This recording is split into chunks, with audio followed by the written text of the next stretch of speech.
Good evening, folks. We do have a quorum. And before I turn it over to our moderator, I'd like to announce that we are back to full strength with 100 members, thanks to a new District 2 member, Rich Aponte. And then in District 3, we have Francisco Cardona. So welcome, and we're very excited. And now I shall turn it over to Mr. Morton.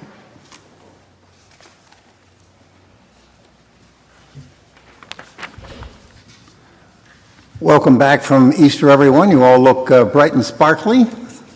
Congratulations. Without objection, I'll accept the agenda and have a motion to approve the minutes of February 25. So moved. A second, please. Corrections, additions, comments. Fine, looks like we're ready to vote. All in favor, please, of accepting the minutes as written? Aye. Opposed? I hear none. Abstentions? You can record them with the clerk on the way out.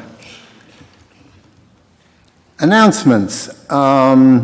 The League of Women Voters Guide has been revised, updated, and you can get a copy of it on your way out. It's a nice thing to have. Just when you think you know everything and don't need a reference real quick, you'll be very glad you have that tucked away in your desk or someplace where you can get your hands on it. I wanted to note tonight the passing of a former member of this body, Carolyn Schoonmaker. She served this body for over 20 years with distinction and served this town in a variety of capacities. She certainly was a major figure among Republicans in the area and a former chairman of the Republican Town Committee, probably more than one time, I'm guessing. She also served the Junior League and the Garden Club of America. And she was a very, very interesting person. I was running for the Board of Selectmen along with Mrs. Santarella and Mr. Kenny, and we were endorsed by the Republican Town Committee, and then we were kind of looking at each other and saying, well, now what do we do? And a Republican came by me and said, I have a suggestion for you. Why don't you go and talk to Carolyn Schoonmaker? I think you'd find she could be very helpful to you. So we did, and so we had a meeting. I still remember it in her living room, and she said, there's 5 things, write this down, that you have to do to be successful at this. She said, among other things, as she got done, she said, the most important is raising money. So why don't I throw a party to kick off your candidacy, and we'll see what we can do. So we had a kickoff meeting and a kickoff party, and about 2/3 of the money that we raised in the campaign, we raised that night at her house. So Carolyn had an impact across the town, and she knew everybody. So I'd like to just take a moment here and recognize a very giving and caring person. A moment of silence.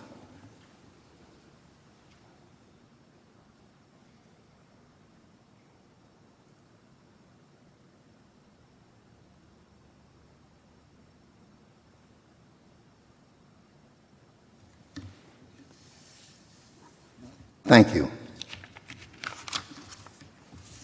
And now, item 19-6, consideration and action on the newly negotiated contract between the town of Darien and the police union for public health and safety. Mac Patrick.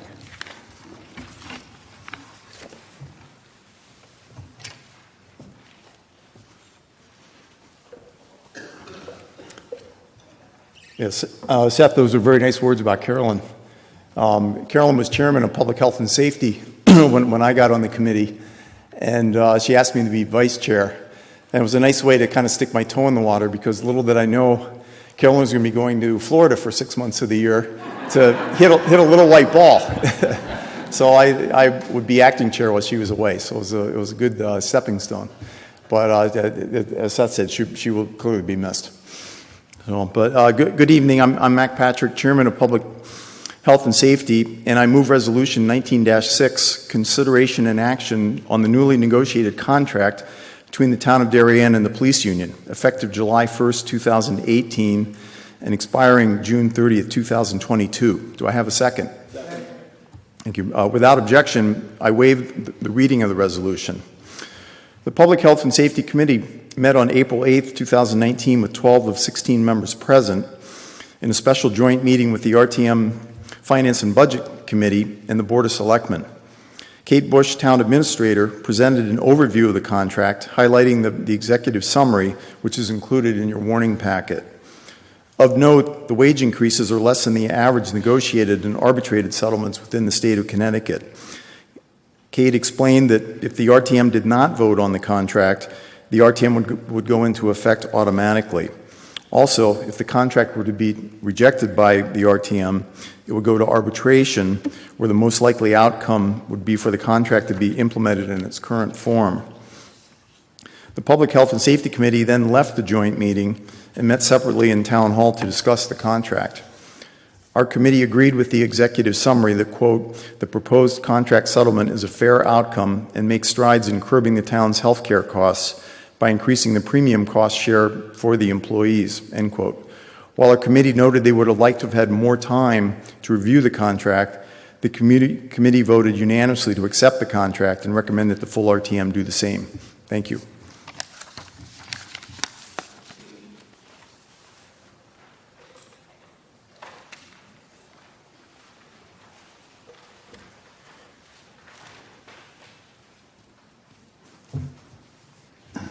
For the Finance and Budget Committee, Jack Davis, Chair.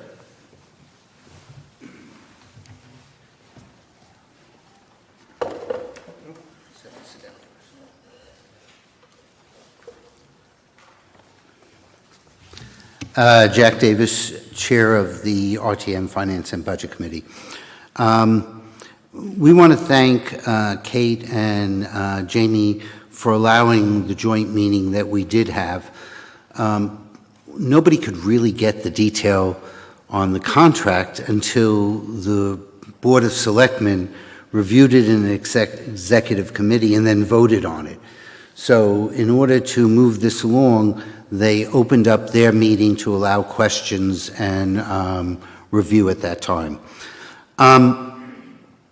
We then met separately, as Max said, on April 8th with 12 of 15 members present. Some quick things on this, and I'm not going to read all this. The cost of this contract is approximately 2 mill rate points based upon the October 1918 grand list. That's about $150,000 a year. It will have no effect on this year's budget or on the budget that we will be looking at in May, because the town accrues during the time that there's negotiations, and so this cost was covered in the accrual that the town already had on its balance sheet. Increases are 2.25 the first year and 2.3 for the next number of years. This contract is a 4-year contract. Usually we typically do 3. It's a 4-year because we were a year late, so we have to back it up a little bit. Other things to note is 50% of the members are already at their highest tier level during the contract that's going, and they do it basically by patrol, sergeant, and lieutenant. It covers 48 individuals. The 2 captains and chief have similar benefits but are not covered by this contract. By the time this contract is over, 85% of our staff, assuming no changes in leveling, and we've heard the chief is leaving, 85% of the staff will be at the maximum level. Generally speaking, Our town has a rather good package for our police officers. It's part of the reason why the rate of increase is lower than the state average. One of the things that we do not offer our police officers, which is a big difference, is we have eliminated new hires having post-retirement medical benefits, and that's a big thing that's costing towns and the state significant money. Many of the changes in the medical plan is very similar to what we did when we did the town hall employees. There's a buy-up on dental, there's vision care now. Costs are, the savings are minimal for us, so there's a little bit of a break even. Again, this is the last union, and if you want to have specifics on it, we are changing how we do payroll in the town. This was the last union contract that needed to approve that change in the payroll cycle method. If you need an explanation of it, Kate can give it much better than I can. I'm serious on that. The contracts will start earlier for the next year. The areas that we really looked about was, number one, understanding what our peer group was, which we've discussed with Kate. Also, there's a new callback initiative where if somebody isn't filling in for overtime and a police officer's done with their shift and they're getting called back, they're getting an incremental $100 on that. So that's new to make sure we're having our shift coverage. Also on contract work, and this is really expense neutral to the town, is that this is when we see our police officers taking care of public works, things around town, or even the Board of Ed on occasion. If somebody's contracting out for 4 hours, the police officers are going to get paid for 4 hours. Not that, oh, we only need you for 2, and by the way, go away. So that's a change to people who will be hiring. In addition, to manage that better for our police officers, if we're saying we need you for 4 hours, and by the way, we really needed you for 6, the extra 2 hours are now being paid at time and a half. So that's beneficial. The town actually acts as nothing more than a dispersing agent. The only place in town that it might affect is the Board of Ed if they're using police officers for certain events. Clothing allowance goes up a little bit. There's a new emergency sick leave, and employees now have an opportunity to opt in for vacation time instead of getting paid for extra for holidays. That's cost neutral. And even though it's non-financial, I do want to mention the most fun provision of the contract. Our officers are now allowed to wear beards or wear earrings, which really is also for a female, and I was thinking about it, having 2 daughters, that it was interesting that our female employees were not able to wear their earrings while they were working, which my daughters can for where they are. So that's basically it. The RTM voted 11 in favor, none against, and 1 abstention. We have 1 member of our committee who's in law enforcement, and he chose not only to recluse himself during the conversation, but also not to vote on this contract. Thank you very much.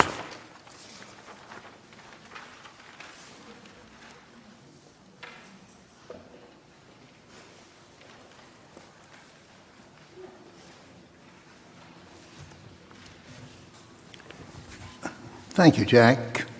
Any other committees wish to report? Any town officials? Members of the RTM? Electors? No, seeing none. So it seems like we're ready to vote. All those in favor, please rise.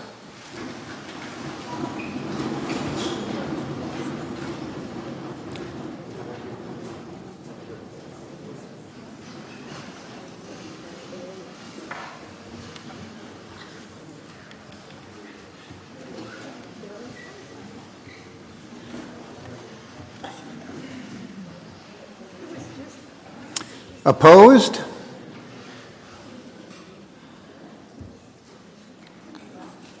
Abstentions?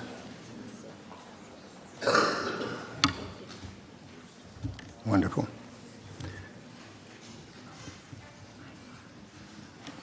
While we're still counting, I'll move on to item 6, which is appointing a replacement RTM member to the Blight Committee. Yes. Yeah, sure. I did neglect to mention that any of you who have requested budget books, they should be available by the 1st of May. So I will get an email out to those of you who have requested them, but that's kind of the time frame we're thinking. There we go. I have one nomination, Nancy Reed. Are there any others? I see no others. Okay, then I'll take a second. Second. All right. And all those in favor? Aye. I say she's appointed by acclamation. Thank you. Nancy?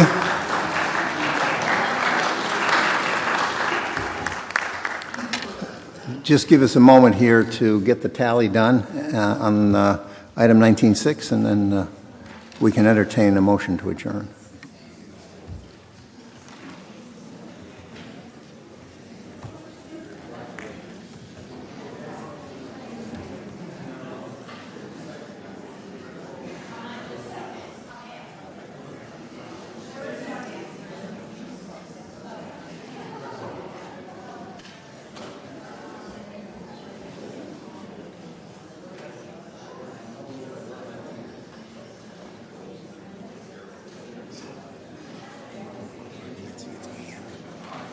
Oh, excuse me.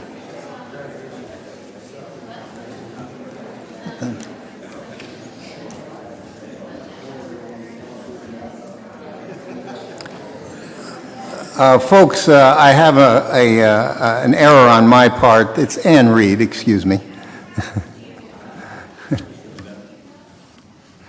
Yes, Ann, you've been asked to stand up where we can acknowledge you.